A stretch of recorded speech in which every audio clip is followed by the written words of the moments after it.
Social अड्डा में आपका स्वागत है। चलिए। हेलो फ्रेंड्स, एक नई वीडियो में आपका स्वागत है और एक आज नई एक प्लेलिस्ट स्टार्ट होने वाली है हम लोग की। वो है क्लास 10th में एनसीईआरटी के अकॉर्डिंग हम लोग पढ़ने वाले हैं ज्योग्राफी को, क्लास 10th की। तो इसमें हम पूरी ज्योग्राफी को कवर करने वाले हैं। तो ये एक नया बैच आप लोग कह लीजिए, इसमें हम सारे सब्जेक्ट कवर करेंगे क्लास 10th के नेक्स्ट ईयर बोर्ड एग्ज़ाम को टारगेट रखकर, ठीक है। तो आपको इसमें सब कुछ पढ़ने को मिलेगा, सारे चैप्टर्स अच्छे से पढ़ने को मिलेंगे, डीप में पढ़ने को मिलेंगे। आपको अच्छे नोट्स प्रोवाइड कराए जाएंगे इस पीडीएफ के थ्रू, विद इमेज ओरिएंटेशन से आपको पढ़ने को मिलेगा। तो स्टडी विद फन, जैसे कि हमारे चैनल का आपने डायरेक्ट तो पढ़ा ही होगा, तो हम लोग मज़े के साथ इसको पढ़ते हैं। तो फर्स्ट चैप्टर है रिसोर्सेज एंड डेवलपमेंट। स्टार्ट करते हैं इसे। तो एनसीईआरटी के अकॉर्डिंग ये पूरा होने वाला है, ठीक है। देख सकते हैं किस तरह से इसमें हमने क्वेश्चंस बनाए हुए हैं और कैसे उसका आंसर्स भी हमने अच्छे से लिख रखा है, एकदम सिंपल इंग्लिश में है। ये केवल मेन टॉपिक्स लिखे हैं, मेन बातें लिखी हैं, आपको इसको समझकर थोड़ा सा लॉन्ग बनाकर अपने एग्ज़ाम में लिखना है, ठीक है। तो सबसे पहले हम लोग पढ़ेंगे व्हाट इज़ रिसोर्सेज। रिसोर्सेज होते क्या हैं? Everything available in our environment which can be use to satisfy our need is called resources. देखिए, हमारे इन्वायरमेंट यानी हमारे वातावरण या पर्यावरण में आसपास जितनी भी चीज़ें हैं जो हमारी ज़रूरतों को पूरा कर रही हैं, वो है रिसोर्सेज, ठीक है। जैसे हम एग्जांपल अगर ले लें, हमें ज़िंदा रहने के लिए किसकी ज़रूरत पड़ती है? जल की, पानी की, वाटर की। तो वाटर भी क्या है? हमारे लिए एक रिसोर्स है, ठीक है। हमारी लाइफ का क्या है? वाटर एक रिसोर्स है। अगर हम बात पूरे जल की, फूड, ठीक है, खाना भी क्या है? हमारी लाइफ का एक रिसोर्स है। मतलब वही बात कर रहे हैं, हमारी जो नीड्स हैं उनको पूरा करने के लिए, उनको सेटिस्फाई करने के लिए जिन जिन चीज़ों की आवश्यकता हमें पड़ती है, उसे हम रिसोर्स कहते हैं। Provide it meets 3 strict condition, ठीक है, जिसकी 3 कंडीशन बताई गई हैं। पहला है technological accessible, we must have a correct technology to extract and use it, ठीक है। तो रिसोर्स का इस्तेमाल करने के लिए, ठीक है, क्या क्या चीज़ें ज़रूरी होनी चाहिए? तो 3 कंडीशन बताई गई। तो इसमें बताया गया कि रिसोर्स का इस्तेमाल अगर हम लोग कर रहे हैं तो उसके लिए 3 स्ट्रिक्ट कंडीशन होनी चाहिए। पहली, टेक्नोलॉजिकली एसेसिबल, मतलब हम जो भी चीज़ इस्तेमाल कर रहे हैं उसमें सबसे पहले हमें सही टेक्नोलॉजी से उसको बाहर निकालना है, एक्सट्रैक्ट करना है। फॉर एग्जांपल, अगर हम लोग रिवर वाटर पीते हैं, यानी कि पानी पीते हैं, नदी का पानी अगर हम लोग पीते हैं, तो जो पानी हम नदी से निकालते हैं वो डायरेक्ट नहीं पीते, बल्कि एक अच्छे प्योरीफायर, जो टेक्नोलॉजी का इस्तेमाल कर एक अच्छे प्योरीफायर से उससे प्योर करते हैं, उसके बाद पीते हैं। यानी वही बोल रहा है कि रिसोर्सेज अगर हम लोग यूज़ करें तो उसके लिए अच्छी टेक्नोलॉजी होना चाहिए उसको निकालने के लिए और उसे इस्तेमाल करने के लिए। दूसरा है economically feasible, the cost of obtaining it should not be exceed the actual value. मतलब बोल रहा है कि जो उसकी कॉस्ट होनी चाहिए वो इतनी ज़्यादा नहीं होनी चाहिए, मतलब जो रिसोर्सेज हम लोग निकाल रहे हैं उसकी कॉस्ट होनी चाहिए, ज़्यादा नहीं होनी चाहिए। तीसरा बोला है culturally acceptable, society must accept it usage without conflict. जो भी रिसोर्स है का हम इस्तेमाल कर रहे हैं, सोसाइटी उसको, मतलब जो हमारा समाज है उसको स्वीकार करे बिना किसी लड़ाई के। अब जैसे कि अगर हम बात कर लें मांस की, फ्लैश की बात कर लें, तो ये भी हमें खा सकते हैं, हमारे खाने का एक रिसोर्स है, ठीक है, एक फूड का हमारी रिसोर्स है फ्लैश। तो सब कोई तो फ्लैश खाता नहीं है, कुछ कम्युनिटीज़ ऐसी होती हैं, जैसे हिंदू कम्युनिटी हो गई, ठीक है, या और भी कम्युनिटीज़ हो गई, हिंदू कम्युनिटी नहीं, तो जो फ्लैश को नहीं खाती हैं, ठीक। तो क्या हम उसे एक्सेप्ट कर सकते हैं डायरेक्ट? नहीं। तो एज रिसोर्सेज में क्या कल्चरली एक्सेप्ट भी होना चाहिए, कि कल्चर भी हमारा उसको एक्सेप्ट करे, तभी हम उसका इस्तेमाल करें, ठीक है। तो 3 चीज़ें होनी चाहिए, टेक्नोलॉजिबल एसेसिबल, इकोनॉमिकल फीजल और कल्चरली एक्सेप्टेबल, ठीक है। अगर रिसोर्स का हम इस्तेमाल करें तो इन चीज़ों तीनों का हमको ज़रूर ध्यान रखना चाहिए। इसके बाद अगर हम बात करते हैं classification of the resources, resources को कितने हिस्सों में बांटा गया है, तो 3 आधार पर रिसोर्सेज को बांटा गया है। पहले तो ओरिजिन, ठीक है, ओरिजिन के आधार पर बांटा गया है 2 हिस्सों में, बायोटिक और अबायोटिक, ठीक। बायोटिक क्या होते हैं? बायोटिक रिसोर्सेज वो होते हैं living things like flora and fauna and life stock, ठीक। देखिए, बायोटिक रिसोर्सेज में बहुत सारी चीज़ें आती हैं जो सब जिंदा प्राणी हैं, मतलब जिनमें लाइफ होती है, लाइक फ्लोरा यानी सारे प्लांट्स, ठीक, और फौना सब एनिमल्स, और लाइफ स्टॉक जितना एनिमल का पशुपालन होता है वो सब, मतलब जितनी भी लिविंग चीज़ें हैं, लिविंग थिंग्स हैं, वो सब किस में आती हैं? बायोटिक रिसोर्सेज में। अगर हम लोग बात करें अबायोटिक रिसोर्सेज, जितनी भी नॉन लिविंग थिंग्स हैं जैसे रॉक और मेटल, ये सब किस में आती हैं? अबायोटिक रिसोर्सेज में, ठीक है। इसके बाद हम लोग बात करते हैं एग्जॉस्टिबिलिटी के अकॉर्डिंग, मतलब कि एग्जॉस्टिबिलिटी मतलब वहाँ ऐसे कह सकते हैं कि कितना देर तक वहाँ रह सकता है, मतलब कितनी देर तक वो एग्जिस्ट करता है। रेन्यूएबल की अगर बात करें, दो हिस्सों में बांटा गया इसको, एक तो रेन्यूएबल रिसोर्स और एक non renewable resource. Renewable resource क्या होते हैं? That can be replaced by physical and mechanical process, solar और विंड। रिन्यूएबल रिसोर्सेज वो होते हैं ऐसे रिसोर्सेज जिनका इस्तेमाल हम पहले एक बार कर लिया तो उसके बाद दोबारा किसी फिजिकल या मैकेनिकल प्रोसेस से उनको दोबारा से इस्तेमाल किया जा सकता है। ऐसे रिसोर्सेज को बोलते हैं रिन्यूएबल रिसोर्सेज, और यह कभी ख़त्म नहीं होते हैं। ठीक है, ख़त्म ना होने वाले रिसोर्सेज, हमारी इन्वायरमेंट में ऐसे रिसोर्सेज जो कभी ख़त्म नहीं हो सकते हैं। तो can be replaced by physical और मैकेनिकल प्रोसेस, जिनको क्या करा जा सकता है, कोई भी बाहरी प्रोसेस से, कोई भी मैकेनिकल प्रोसेस से उनका दोबारा इस्तेमाल कराया जा सकता है। जैसे सोलर एनर्जी, एक बार हमने सोलर एनर्जी का इस्तेमाल कर लिया, सन से की धूप से सोलर एनर्जी में कन्वर्ट कर लिया, उससे बिजली बना ली, तो दोबारा से भी हम क्या कर सकते हैं, बिजली बना सकते हैं, और वो सोर्स कभी नहीं ख़त्म होगा। ठीक। नॉन रिन्यूएबल सोर्स क्या होते हैं? जिनको बनने में लाखों साल का समय लगता है, और साथ में एक बार अगर हमने उसका इस्तेमाल कर लिया दोबारा हम उसका इस्तेमाल नहीं कर सकते हैं। ऐसे रिसोर्सेज को बोलते हैं नॉन रिन्यूएबल रिसोर्सेज। और इसमें ऐसे आता है फॉसिल फ्यूल्स। फॉसिल फ्यूल्स को बनने में लाखों साल का समय लगता है, और एक बार पेट्रोलियम, डीजल का इस्तेमाल कर लेते हैं, दोबारा वो क्या होता है, खपत हो जाती है, उनका दोबारा इस्तेमाल नहीं कर सकते हैं। तो अगर हम समझे, रिन्यूएबल रिसोर्सेज वो होते हैं जिनका हम एक बार नहीं बार बार इस्तेमाल कर सकते हैं, और नॉन रिन्यूएबल रिसोर्सेज वो होते हैं जिनका हम केवल एक बार इस्तेमाल कर सकते हैं। Is it clear? तो तीसरा आता है ओनरशिप। ठीक है, ओनरशिप का मतलब तो आप लोग जानते हैं, अधिकारनामा के अकॉर्डिंग इसको 3 हिस्सों में बांटा गया है। वैसे 4 हिस्सों में बांटा गया है, लेकिन अभी हमने इसमें 3 ही में कवर किया है। इंडिविजुअल क्या होता है? ओन बाय द पीपल, ऐसे रिसोर्सेज जिनके मालिक खुद इंसान है। जैसे कि लोगों के घर में लैंड होती है, ज़मीनें होती हैं, लोगों की प्लॉटिंग पड़ी होती हैं। ठीक है, लोगों के हाउसेज होते हैं। ठीक, इन सब का मालिक कौन होता है? तो एक इंडिविजुअल इंसान होता है। ठीक है, कोई फार्मर हो सकता है, कोई हम लोग हो सकते हैं। ठीक, तो ये होते हैं इंडिविजुअल रिसोर्सेज। कम्युनिटिकल रिसोर्सेज क्या होते हैं? Accessible to the all. ठीक है, जिनका मालिक हर कोई हो सकता है, जिनका इस्तेमाल हर कोई कर सकता है। जैसे हमारे घर, हमारे शहर के पार्क्स हो गए। ठीक है, ये कैसे रिसोर्सेज हैं? ये सब आपके कम्युनिटी वाले रिसोर्सेज है जिनका इस्तेमाल हर कोई कर सकता है। नेशनल और इंटरनेशनल रिसोर्सेज क्या होते हैं? तो नेशनल और इंटरनेशनल रिसोर्सेज वो होते हैं जिनको स्टेट या ग्लोबल बॉडी हेड करते हैं। नेशनल रिसोर्सेज में वो आते हैं जिनका मालिक देश होता है कोई, मतलब कि जिस देश के वो रिसोर्सेज हैं, उस देश के गवर्नमेंट जो होगी वो उसका मालिक होगी। मतलब कि जैसे फॉर एग्जांपल ये समझिए, अगर हमारे देश में कहीं रेलवेज़ बनना है। ठीक है, हमारे देश में अगर कहीं रेलवे बन रही है, ठीक है, और उसमें आपका घर आता है बीच में, तो आपका घर का मालिक और उसकी ज़मीन आप हैं, बट उनका इस्तेमाल कौन कर सकती है? हमारी गवर्नमेंट कर सकती है देश के लिए। ठीक है, तो यहाँ पर एक बात ही समझ लीजिए, जो वो ज़मीन है तो उसका इस्तेमाल गवर्नमेंट कर सकती है, तो उस ज़मीन को हम लोग क्या बोलेंगे? नेशनल रिसोर्स बोलेंगे। ठीक है, समझ गए? ये चीज़ क्लियर है? इंटरनेशनल रिसोर्सेज क्या होते हैं? ऐसे रिसोर्सेज जिनका इस्तेमाल इंटरनेशनल तरीके से किया जाता है। जैसे कि ओशियन वाटर, जो ओशियन वाटर होता है उसका कोई एक देश मालिक नहीं होता है। ठीक है, उसके मालिक, उसका जो ओशियन वाटर का यूसेज होता है उसका फैसला कौन रखता है? इंटरनेशनल इंस्टीट्यूट जो बने हैं बड़े बड़े, वो इस चीज़ का फैसला करते हैं कि उस ओशियन वाटर को किस तरह से इस्तेमाल किया जाएगा। ठीक, तो ये कुछ रिसोर्सेज थे, और तो ये तीनों आपको समझ में आया होगा आई होप। बाय ओरिजिन, एक्सहॉस्टिबिलिटी और ओनरशिप। इसके बाद हम लोग बात करते हैं रिसोर्सेज स्टेटस ऑफ डेवलपमेंट। ठीक, तो डेवलपमेंट के आधार पर रिसोर्सेज कितने तरीके के होते हैं? Potential resources, development resources. ठीक है, दो चीज़ तो पहले पढ़ते हैं। पोटेंशियल रिसोर्सेज क्या होते हैं? Found in the region. Development का मतलब हो गया किस तरह से उनका इस्तेमाल किया जा रहा है, इसके आधार पर रिसोर्सेज कितने प्रकार के होते हैं? 4 प्रकार के। पहले आता है point resources, found in the region but not utilize yet.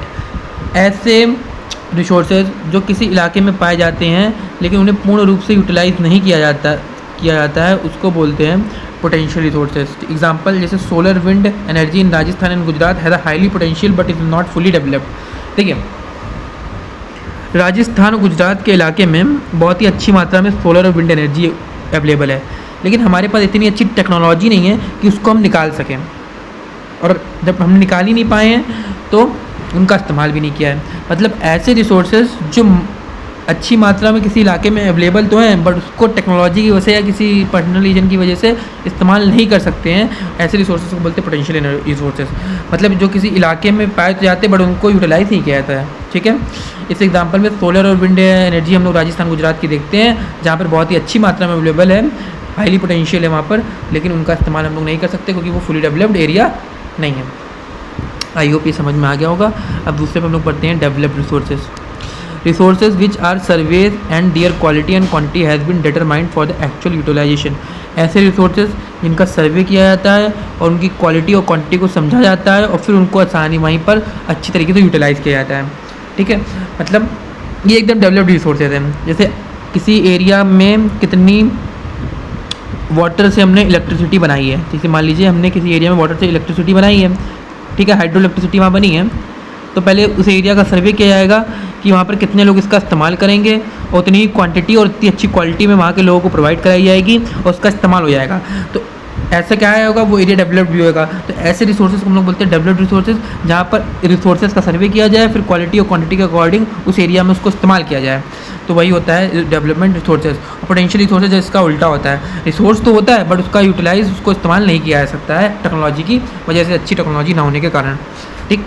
इसके बाद हम लोग बात करते हैं, दो टर्म आते हैं stock, material that can be satisfied need but we lack technology to use them. वही सेम बात है, ऐसे मटेरियल जिनकी के अंदर ही क्षमता तो होती है हमारी ज़रूरतों को पूरा कर सकें, बट हमारे पास इतनी टेक्नोलॉजी नहीं हो सकती है कि हम उनका इस्तेमाल कर सकें, तो इसको हम लोग बोलते हैं, इस टर्म को बोलते हैं स्टॉक। जैसे पानी हाइड्रोजन से मिलकर बनता है, हाइड्रोजन और वाटर, ठीक है, लेकिन हम हाइड्रोजन बहुत ही हमारे लिए यूज़फुल एनर्जी है, बट हम इसको हम उसको एक्सट्रैक्ट नहीं कर पाते वाटर से, मतलब उसको पानी से कैसे हाइड्रोजन को निकालना है ये अभी तक हम नहीं जाने हैं, लेकिन हमारे पास हाइड्रोजन क्या है, अवेलेबल है वाटर में, ठीक। तो इस तरह की चीज़ को बोलते हैं स्टॉक, जहाँ पर मटेरियल तो होता है जो हमारी ज़रूरतों को पूरा कर सकता है, लेकिन हम टेक्नोलॉजी की कमी के कारण उसका इस्तेमाल नहीं कर पाते हैं।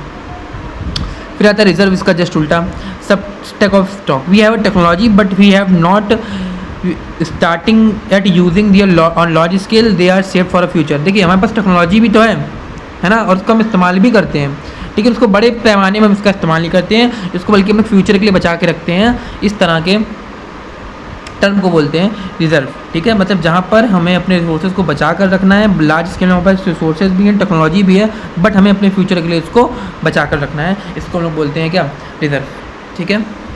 क्यों रिजर्व कराया जाता है, why are they are called reserve, इनको रिजर्व क्यों बोला जाता है, तो समझते हैं।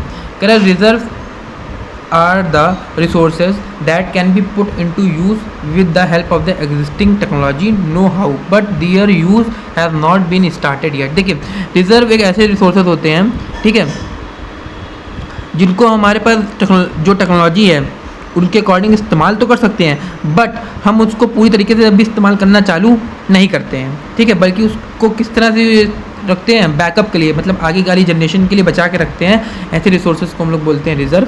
जैसे रिवर का वाटर, कुछ पानी जो होता है हाइड्रो इलेक्ट्रिसिटी एनर्जी के लिए इस्तेमाल करा जाता है, लिमिटेड कुछ ही पानी, और कुछ को हम लोग क्या करते हैं, डैम में बचा कर रखते हैं ताकि आने वाली जनरेशन फ्यूचर के लिए इसका इस्तेमाल कर सके। वैसे ही फॉरेस्ट रिजर्व होते हैं, ठीक है, पानी कुछ लकड़ी फॉरेस्ट की हम लोग क्या कहते हैं इस्तेमाल कर लेते हैं और कुछ बचा कर रखते हैं आने वाली पीढ़ी के लिए, और बचाते इसलिए भी ताकि इकोलॉजिकल बैलेंस भी बना रहे, ठीक है।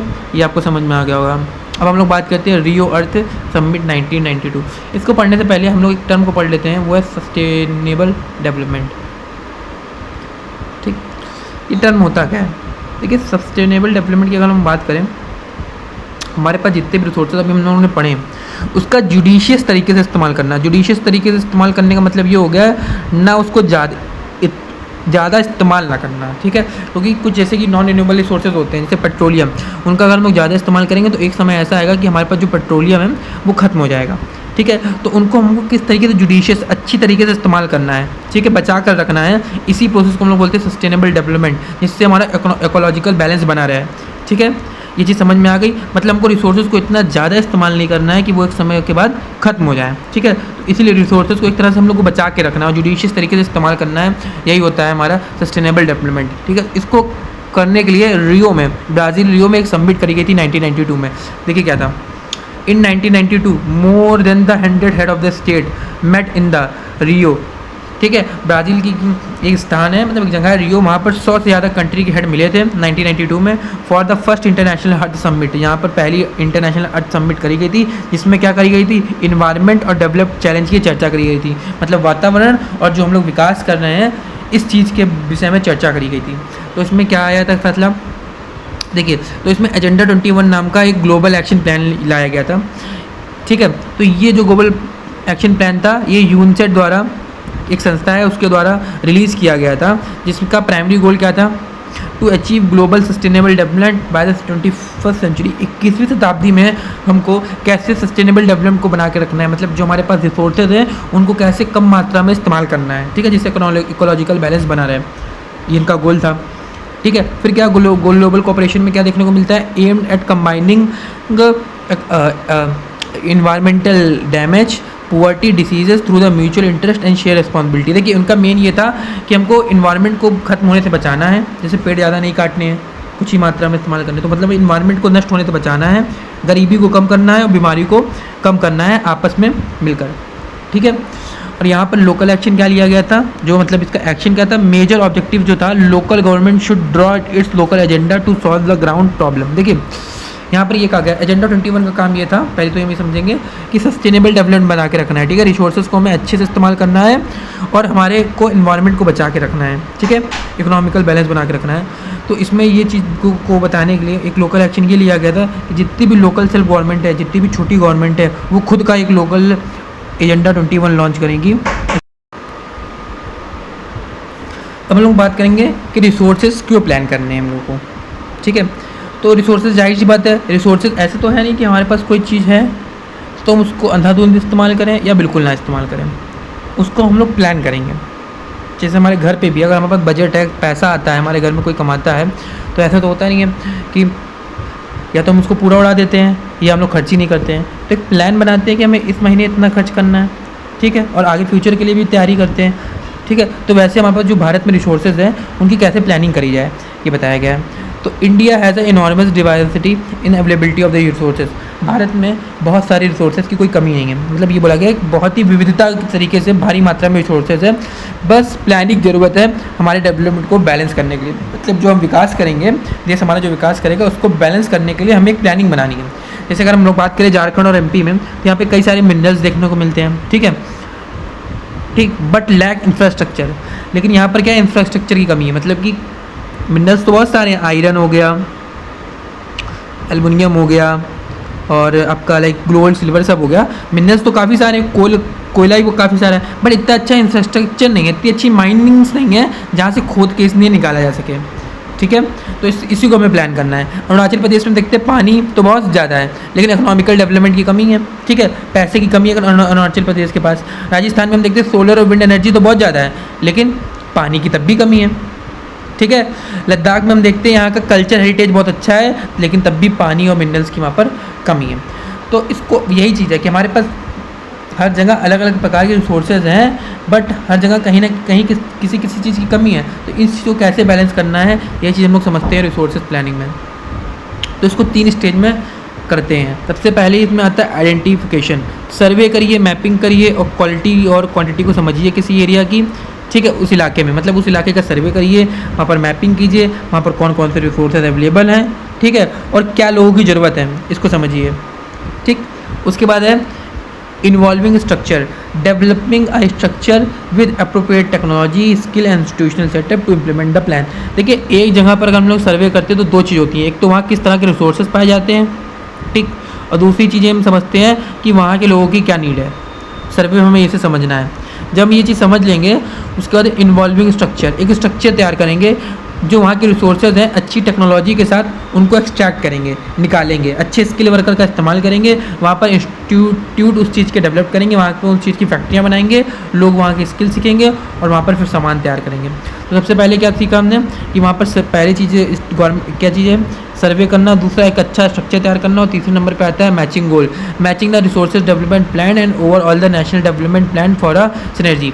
तो गवर्नमेंट का क्या रोल है इसमें कि रिसोर्सेज को समझिए, ठीक है, और टेक्नोलॉजी को लाइए और फिर ऐसी योजनाएं तैयार कीजिए जिससे क्या जनता को उस चीज़ का लाभ मिल सके। ठीक, तो ये 3 तरीके थे जिससे हमने समझा stages of the resources planning.